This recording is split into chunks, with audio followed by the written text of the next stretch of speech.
जय हिंद दोस्तों, मैं हूं मेजर गौरव आर्य और आप देख रहे हैं मेजरली राइट। दोस्तों, किसान आ गए दिल्ली और दिल्ली के बॉर्डर्स पे और वहां पे पुलिस की बैरिकेडिंग है और किसान अंदर घुसने की कोशिश कर रहे हैं और कई सारी चीजें चल रही हैं। डेमोक्रेसी है, सबका अधिकार है प्रोटेस्ट करने का, असेंबली का। तो ये जो किसान हैं ये कुछ गलत नहीं कर रहे थे, ठीक है, पुलिस रोक रही है क्योंकि पिछली बार काफी गड़बड़ हुआ था, राइट। ये कुछ इमेजेस हैं और मैं चाहता हूं जो लोग हमें सुन रहे हैं, जो देख रहे हैं वो इमेजेस देख सकते हैं, जो सुन रहे हैं उनको पता ही है किस तरीके से वो ट्रैक्टर चढ़ाया गया और तिरंगे को नीचे उतारा गया और झंडा ऊपर लगाया गया, दुनिया भर की चीज़ें तोड़ फोड़ हुई। तो ये सब हुआ इन द पास्ट। बट जहां तक किसान है, किसानों का अधिकार है, किसान प्रोटेस्ट कर सकते हैं, किसान का स्वागत है, आइए। और मेरा इस देखिए, जो फार्म लॉज हैं उस पर मेरी कोई राय नहीं है क्योंकि फार्म लॉज मुझे इंपैक्ट नहीं करते। Let me be very very honest, right. मुझे इंपैक्ट नहीं करते, मैंने पढ़ा है, मुझे नॉलेज पूरी है, लेकिन मेरी कोई राय नहीं है और ना मैं राय आपको दूंगा। सरकार ने कोशिश करी किसान का भला हो, अगर किसान को ऐसा लगता है कि उसमें इसका भला नहीं है, वो कोई बात नहीं है, that's all right, it's a democracy. आप लोग डिसएग्री बिल्कुल कर सकते हैं, आपका पूरा अधिकार है। मैं अपने किसान भाइयों से हाथ जोड़ के 2-3 बातें पूछना चाहता हूं।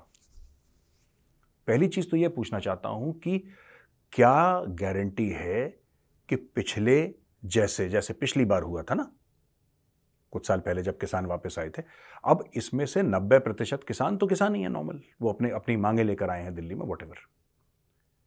क्या गारंटी है कि दोबारा तोड़फाड़ नहीं होगी, दोबारा वायलेंस नहीं होगा? तो मैं किसान नेता जो भी हैं, मैं उन सबसे रिक्वेस्ट करना चाहता हूं, मेरी आपसे एक विनती है, एक अनुरोध है आप लोगों से कि आपके बीच में जानबूझ के असामाजिक तत्व घुसे चले आते हैं क्योंकि हजारों की भीड़ है, हजारों की भीड़ है और जाहिर सी बात है कि आप लोगों को नहीं पता लगेगा। मैं ये बात मानता हूं कि अगर 100 खालिस्तानी किसानों के बीच में घुस गए तो जो किसान नेता हैं, हमारे किसान भाई हैं, उनको ये बात नहीं पता लगेगी कि कौन खालिस्तानी है। जब तक वो झंडा वंडा फहरा के नारेबाजी ना करें या कोई गलत काम ना करें, किसान भाइयों को नहीं पता चलेगा और इसमें किसान भाइयों का दोष नहीं है। लेकिन मैं किसान भाइयों से फिर एक विनती करता हूं, फिर एक रिक्वेस्ट करता हूं कि जब आपको पता लगे कि आपके बीच में खालिस्तानी है, मार मार के इन खालिस्तानियों को सुअर बनाना है, यह आपकी जिम्मेदारी है, पहली चीज। दूसरी चीज, देखिए ऐसा होता है, आप लोग जब सड़क घेरते हैं तो मुझ जैसे लोगों को प्रॉब्लम होती है। कल मेरी मदर को कहीं से जाना था, वो गाड़ी में बैठी थी, 40 मिनट का रास्ता, तकरीबन 3-3.5 घंटे उनको लगे, मुश्किल हुई। मैं सिर्फ, देखिए आपकी जो मांग है वो आपकी सरकार के बीच के है, मैं उसके बीच में कुछ नहीं बोल रहा। मैं ये नहीं बोल रहा कि किसान गलत हैं या सही हैं, that is not my business, वो मेरा काम है ही नहीं। मैं एक आम नागरिक की तरह आपको एक अपील कर रहा हूं, अपने किसान भाइयों से एक रिक्वेस्ट कर रहा हूं। देखिए ऐसा होता है, किसान अन्नदाता है, सब किसान की इज्जत करते हैं। प्रॉब्लम कहां पे होती है कि जब घेराव होता है ऐसा, अब आपका एम क्या है घेराव का? आपका एम है, आपका लक्ष्य है कि जब हम घेराव करेंगे, सड़क रोकेंगे, तो सरकार के ऊपर प्रेशर आएगा, सरकार के ऊपर प्रेशर आएगा, बिल्कुल आएगा, यह बात तय है। आप सड़क घेरेंगे, सरकार के ऊपर प्रेशर आएगा, लेकिन और किसके ऊपर प्रेशर आएगा? आम जनता के ऊपर। और जब आम जनता के ऊपर प्रेशर आएगा, जब आम जनता के ऊपर प्रेशर आएगा, तो फिर जनता क्या सोचेगी? चाहे आपकी मांग सही हो या गलत, मैं उधर जा ही नहीं रहा, वो आपकी मांग है, आपकी मांग है, और मैं कोई नहीं होता किसान भाइयों की मांग के बीच में कुछ बोलने वाला कि आपकी मांग सही या गलत है। Again, that is none of my business, वो मेरा काम है ही नहीं। लेकिन अगर मुझ जैसे आम जो नागरिक हैं, जो आम शहरी हैं, अगर उनको दिक्कत होगी, 45 मिनट का रास्ता अगर 3-3.5 घंटे हमें लग जाए, हम कहीं दूर से आ रहे हो, पूरा डीएनडी ब्लॉक, देखिए बात यह ना, तब दिक्कत होगी, तब प्रॉब्लम होगी, तब इश्यूज होंगे। और पुलिस ने भी अगर वो बैरिकेड लगाए होंगे, वहां पे किसान ना भी हो, पुलिस ने भी लगाया है, पुलिस वाले तो सच बोल देंगे, पुलिस वाले क्यों झूठ बोलेंगे? वो बोल देंगे साहब क्यों लगाया है, क्यों सड़क रोकी है, साहब किसान अंदर घुसने की कोशिश कर रहे हैं, हमने यहां पे बैरिकेड लगाया। तो एक आम आदमी आपको ब्लेम करेगा कि इनका जब मन चाहता है आते हैं, पूरी दिल्ली घेर लेते हैं, ये तो हमारी जिंदगी नर्क कर दी। तो मुझे ऐसा लगता है कि कोई और तरीका निकालना चाहिए कि आपका प्रोटेस्ट का जो अधिकार है, संवैधानिक अधिकार है, वो आपको किसी नेता ने नहीं दिया है, वो भारत का संविधान देता है आपको, आप जरूर करिए, लेकिन आम आदमी को परेशान करना वो कितना ठीक है ये आप सोच लीजिए। तीसरी चीज मैं कहना चाहता हूं कि सिर्फ ये नहीं कि आप खालिस्तानियों को रोकें, जो असामाजिक तत्व हैं, जो आपके बीच में घुस जाते हैं और वो किसी भी रैली में घुस जाते हैं, कोई भी फायदा उठाने की कोशिश करता है, उसका आपके पास क्या प्लान है? उसका क्या प्लान है आपके पास? ये किसान नेताओं से ये थोड़ा सा आप लोग जो किसान नेता हैं, जो बड़े हैं वहां पे, बुजुर्ग हैं, उनका सोचना काम है कि भैया हम अलाउ नहीं करेंगे किसी पॉलिटिकल पार्टी को, किसी आप देखिए, अगर आप अपना एजिटेशन जो है, अगर आप अपना प्रोटेस्ट है, इसको आप ए पॉलिटिकल रखेंगे, अगर आप अपने प्रोटेस्ट को जो असामाजिक तत्व हैं इनसे दूर रखेंगे, पॉलिटिकल पार्टी से दूर रखेंगे, तब लोग ये कहेंगे कि अच्छा ठीक है, कोई बात नहीं, कम से कम ये ठीक ठाक से आराम से शांतिपूर्वक अपना प्रोटेस्ट कर रहे हैं। अच्छा, मैं कुछ और बताना चाहता हूं आपको, ठीक है ना? जैसे कि गुरपतवंत सिंह पन्नू जो है, गुरपतवंत सिंह पन्नू ने धमकी दी है कि उसके बीच में घुस जाओ और मोदी की पॉलिटिक्स को किल कर दो। ये तो खुद अमेरिका में बैठे हुए सब खालिस्तानी ना, यूजलेस हैं, ये दो दो कौड़ी के लोग हैं, राइट? दो दो कौड़ी का खालिस्तानी, इनकी कोई औकात नहीं है। तो कोई कनाडा में झूठ बोल के बैठा हुआ है, कोई अमेरिका में झूठ बोल के बैठा हुआ है, ये, और वहां से अपनी राजनीति चलाते हैं क्योंकि इनको चंदा चाहिए, पैसे इकट्ठा करते हैं, ठीक है ना? लेकिन ऐसे ट्रैक्टर देखे गए हैं जिसमें भिंडरावाले की फोटो लगा रखी है लोगों ने। तो जितने भी किसान भाई हैं, मैं उनको पहले बता दूं कि आपके अंदर खालिस्तानी एलिमेंट घुस चुके हैं। मैं आपको ये बता रहा हूं, मैं आपको आज ये बता रहा हूं, ना मैं किसानों के साथ हूं, ना मैं किसानों के खिलाफ हूं, राइट? मैं एक न्यूट्रल बंदा हूं, मैं न्यूट्रल पर्सपेक्टिव से आपसे आज बात करना चाहता हूं। आपके यहां ऐसे लोग घुस गए हैं आज की तारीख में जिन्होंने भिंडरावाले की फोटो लगाई है, राइट? वो कल खालिस्तान के झंडे भी लगाएंगे। और फिर आम हिंदुस्तानी क्या सोचेगा, आप ये सोच लो। जो पुलिस कार्रवाई करेगी वो छोड़ दो, पुलिस करेगी नहीं करेगी पुलिस का हेडेक है, उसमें भी मुझे कुछ नहीं कहना। लेकिन आप में से अगर 5% भी गलत निकले ना, आप में से 5% भी अगर खालिस्तानी निकले, तो एक आम शहरी जिसका खेती बाड़ी से कोई लेना देना नहीं है, जिसको आपके बारे में नॉलेज नहीं है, वो क्या बोलेगा? वो क्या बोलेगा? वो यही बोलेगा कि यार ये तो खालिस्तानी है। जबकि आपका खालिस्तान से कोई लेना देना नहीं, आपको पता ही नहीं क्या चल रहा है खालिस्तान के बारे में। आप तो अपनी मांगे रखने आए हैं सरकार के सामने, आप अपनी मांगे रखने आए हैं। लेकिन अभी मैं आपको बता रहा हूं, सचेत कर रहा हूं, आपके बीच में ऐसे लोग आ चुके हैं जो खुलेआम, भिंडरावाला कौन था? भिंडरावाला एक टेररिस्ट था, भिंडरावाला एक आतंकवादी था जो कि ऑपरेशन ब्लू स्टार में मारा गया, राइट? खालिस्तानियों ने हजारों हिंदुओं और सिखों का कत्ल करा है पंजाब में, हजारों, 80 के दशक में हजारों की तादाद में काट दिए। लोगों को बस से उतारते थे, देखते थे उनका आइडेंटिटी कार्ड, देखा कि हिंदू है, या कोई ड्राइविंग लाइसेंस, उस जमाने में आधार कार्ड तो होता नहीं था, तो जो भी उनका आईडी कार्ड देखते थे वे ठा ठा ठा सड़क के पूरी बस की बस निपटा दी। 40 लोग निकाले, पता लगा 30 उसमें से मार दिए। ये बहुत आम था पंजाब में। ये वही मानसिकता है भिंडरावाले की, जिसको कुछ लोग, पंजाब के फार्मर्स की बात मैं नहीं कर रहा, कुछ लोग लेकर आए हैं। मैं पंजाब के किसानों की भी इज्जत करता हूं, हरियाणा के किसानों की भी इज्जत करता हूं, और कहीं से वेस्टर्न यूपी से भी अगर कोई किसान गए होंगे, मैं उनकी भी रिस्पेक्ट करता हूं, राइट? मैं एक दो और बातें आपसे करना चाहता हूं, और आम जो हमारे सब्सक्राइबर हैं उनसे बात करना चाहता हूं। ये जब भी किसान आंदोलन होता है, ये हर समय पंजाब और हरियाणा से ही क्यों होता है? और हिंदुस्तान में, भारत में 28 राज्य हैं, 28, ठीक है जी। और हमारी यूनियन टेरिटरीज में भी किसानी होती है, हमारे राज्यों में भी किसानी होती है। मैंने तो कभी नहीं देखा मध्य प्रदेश का किसान भड़क गया हो कि हमें ये चाहिए वो चाहिए।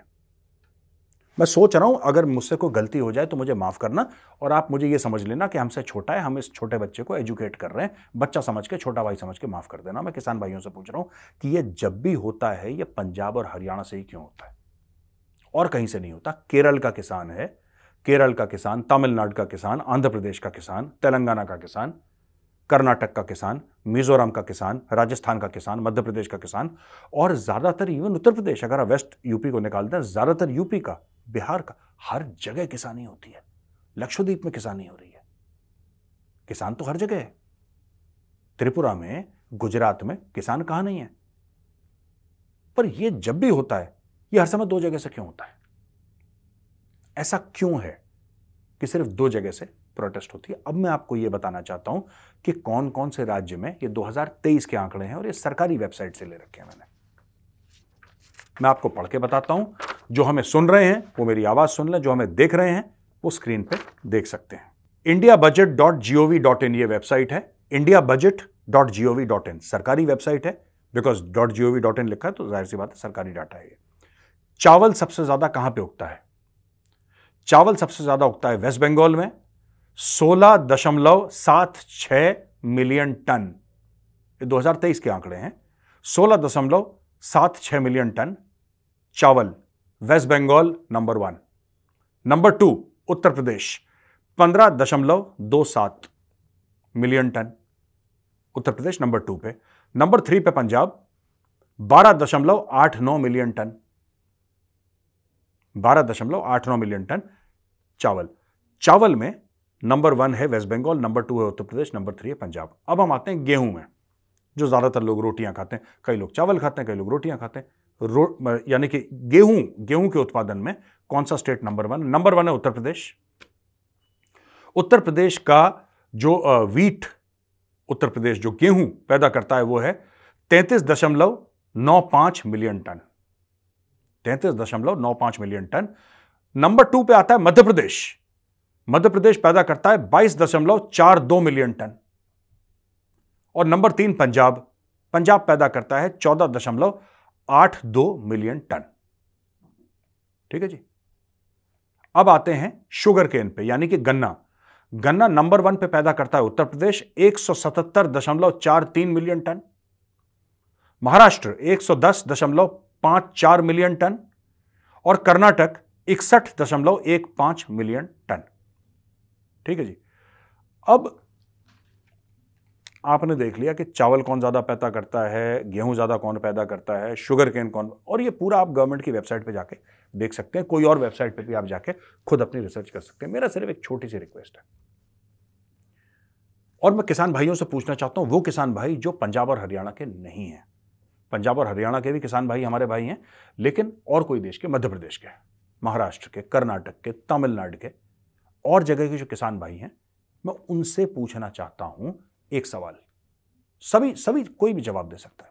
किसान है कौन? किसान है कौन? क्योंकि मुझे कंफ्यूजन है थोड़ा सा, क्योंकि जो जमीन का मालिक है वो किसान है,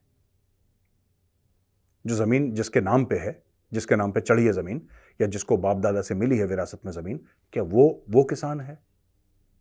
या वो किसान है जो मजदूरी करता है? क्योंकि कई समय पर ऐसा होता है, कई जगह ये अलग अलग चीजें होती हैं।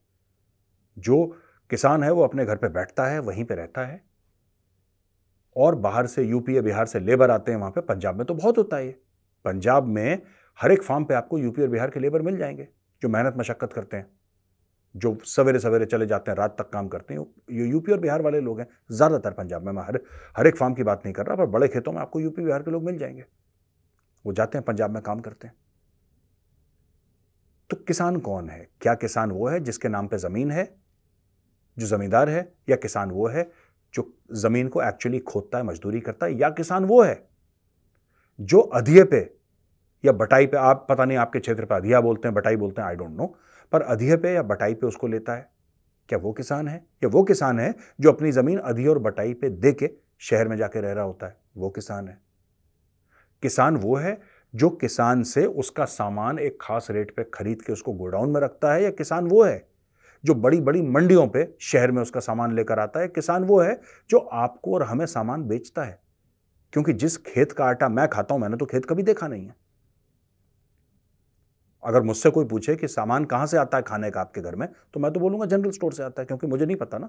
क्योंकि यानी कि एक सामान को, अगर 1 किलो गेहूं है, उसको 5 बार बीच में या 4 बार बीच में खरीदा और बेचा जाता है, खरीदा और बेचा जाता है। और इस पूरे इकोसिस्टम को हम किसानी कहते हैं। इस पूरे इकोसिस्टम को अगर आप कहते हैं कि किसान सिर्फ वही है जो खेत जोतता है, जो खेत में पानी डालता है, जो कटाई बुआई करता है, सिर्फ वही किसान है, तो फिर आपने उसका क्या करा? आपने उसको हक दिया, आपने उसको जमीन दी, आपने दी उसको जमीन? आपने नहीं दी उसको जमीन, क्योंकि कई केसेस में वो लैंड का मालिक है ही नहीं, वो जमींदार है ही नहीं, उसके पास वो जमीन का मालिक है ही नहीं, वो बाहर से आता है और वो किसानी करता है। तो ये बड़ा कॉम्प्लिकेटेड इशू है, ये बड़ा पॉलिटिकल इशू है। मैं इस पे बीच में नहीं पड़ना चाहता। मेरी सिर्फ ये रिक्वेस्ट है, दोबारा बोल रहा हूं, कि ये जो असामाजिक तत्व हैं, जो बीच में क्रिमिनल एलिमेंट्स हैं, जो खालिस्तानी हैं, इनको दूर रखिए। इससे कुछ नहीं होगा, किसान भाइयों का नाम खराब होगा। सिर्फ इतनी सी बात मैं कहना चाहता हूं।